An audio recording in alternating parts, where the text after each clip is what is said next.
everyone. Been a busy day, obviously. I'd like to start off and thank Dave Hart for everything that he's done for the University of Tennessee and Tennessee football, and Butch Jones as well. And everything is about leaving a place better than the way it was when you came here. And I can tell you this, I think I speak for everyone. I think speak for every single coach. Dave Hart has made Tennessee athletics much, much better because he was a leader. When you look at our academics, you look at our entire structure, you look at the morale inside the building, you look at all the progress, you look at the facilities, that's all his vision. And so again, I'd like to say thank you to him. And in terms of football, obviously coming off an off day at the start of school, was very, very interested to see how our players would respond. I liked the way they came out with energy. I liked their effort early, but way too many mistakes. We're not playing winning football right now. Too many balls on the ground, not playing to our style of play in terms of effort and fundamentals. We talked about being a defense that hunts the ball and generates turnovers. I didn't see much of that today. And we have to get our scout teams. It's the first time we've really gone scout teams and really didn't like their style of play, but that's why you practice. We'll get better. We'll be better for it. But I did like their approach to practice today. But, I want a clean practice. We got to start getting game ready now. The intensity, everything has to pick up. It's basically game week for us in a mindset, and we have to challenge our conditioning. And I think it's a wake-up call for the younger players in our program. We always talk about there's 4 phases to football. There's offense, there's defense, there's special teams, and there's the speed of life.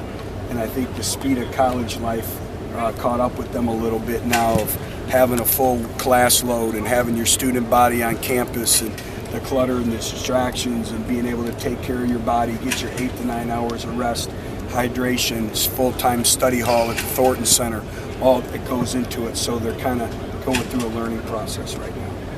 So I'll answer any questions you may have. Butch, you referenced not a clean practice. How much of that is some of the injuries that you have kind of mounting?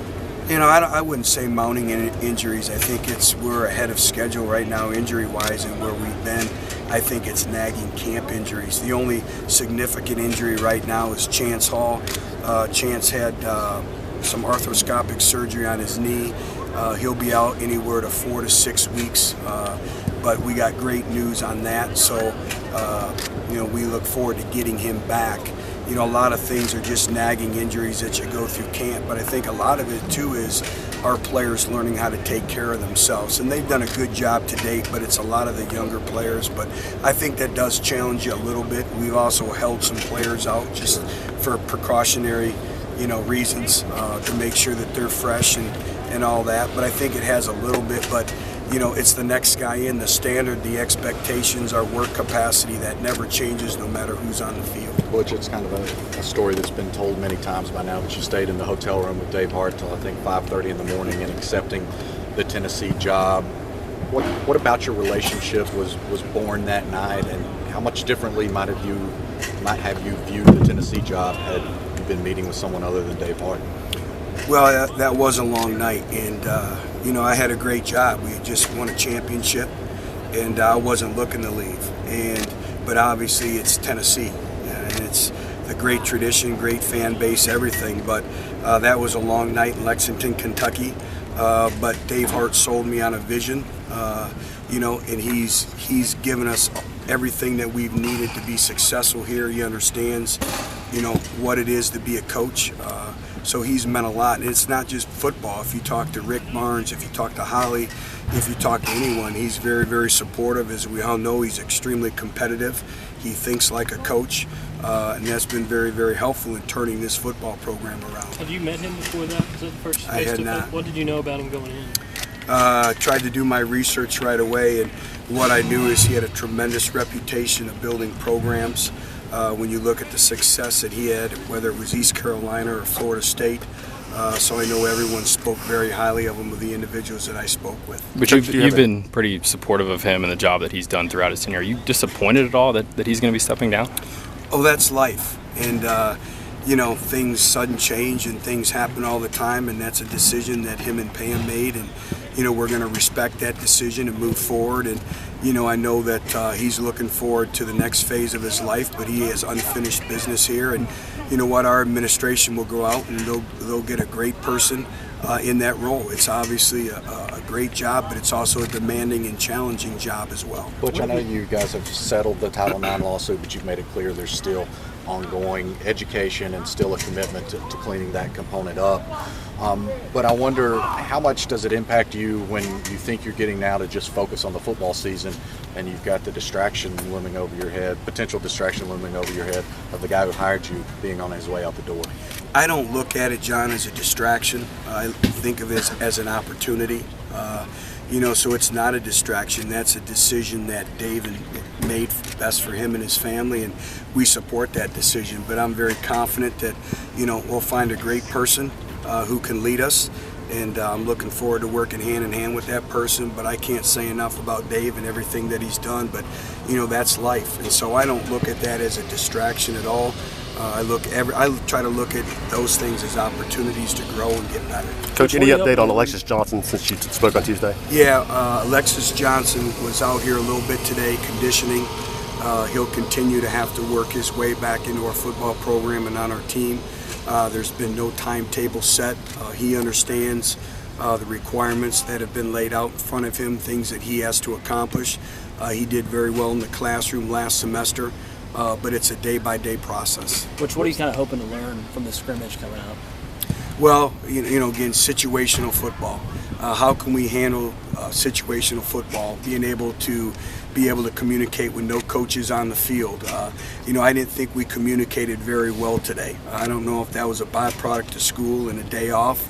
But again, most missed assignments are lost leverage on the football, lack of communication.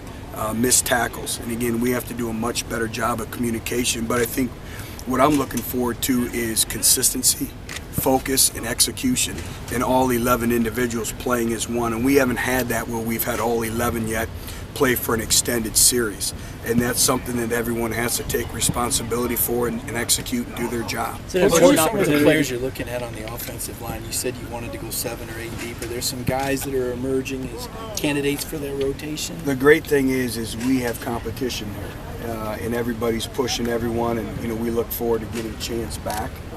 But it's also an opportunity for some individuals to step up, and there's individuals that have worked hard, and now it's time they have an opportunity, and now go make the best of it. And it's from Denzel Bow, where Drew Richmond's been doing a very good job. Obviously, Brett Kendrick's been very, very steady.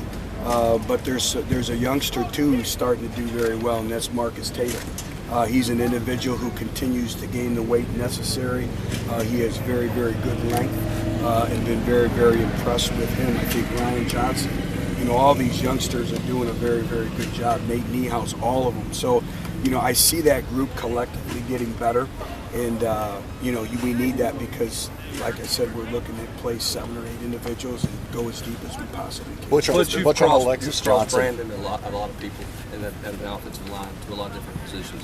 Coleman Thomas has played a lot of places. Will you look at him for security purposes with some reps at right tackle, or how do you manage him because he does have experience at that position? Well, we will a little bit, and it's very beneficial for us that Coleman has played tackle in the past. So we've moved individuals around, and you can never have enough guys who play center.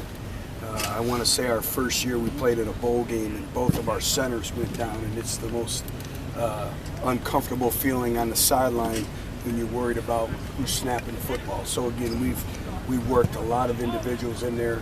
Coleman is our center, but we will move him around a little bit just for security purposes. Butch, I saw Boulware get some snaps at center today, and then following up on Alexis, what must he do to fully rejoin the team? What's a reasonable? Well, that's between Alexis and myself and our administration and our football program. But the expectations with him and his family, and they've been great. They understand the expectations of what is expected here. He was really only a couple weeks in our program, so we have to get to know him. And he'll be required with all the 4th and 1 sessions and individual sessions that our players went through this summer. But again, those expectations are laid out in front of him. They understand that. Again, it just gets back to playing a lot of players at center. So, next man in, no matter who it is. And, we have individuals, again, that, afforded us the luxury of the versatility of moving players around. Just overall, what's been your impressions of the way Jalen and Alvin, just their approach this offseason from training camp, how they've come into this season after what they did last year? I've liked their approach, but now it's getting game time. And, we got to work on challenging their conditioning, finishing runs. The mark of a great back is can you do it over and over and over and over again. You look at the Outback Bowl, I believe we ran Jalen 9 times in a row in that heat for a touchdown. And so again, not just them, but everyone has to challenge their conditioning and their mindset. And that's one of the hardest things because to these individuals, game time's a long time away. For us as coaches, it's right around the corner. And so again, it's finishing runs. It's sprinting back, getting the next rep, all that, making sure you're taking game live reps. But just 2 weeks left until the season starts. Do you feel like you've been able to whittle down what you want to do at defensive line and in the defensive backfield in terms of I think there's still ongoing competition. We have some individuals that are really stepping up and emerging and, providing stability there, providing competition. But again, there's no timetable. We want to play as many individuals as possible.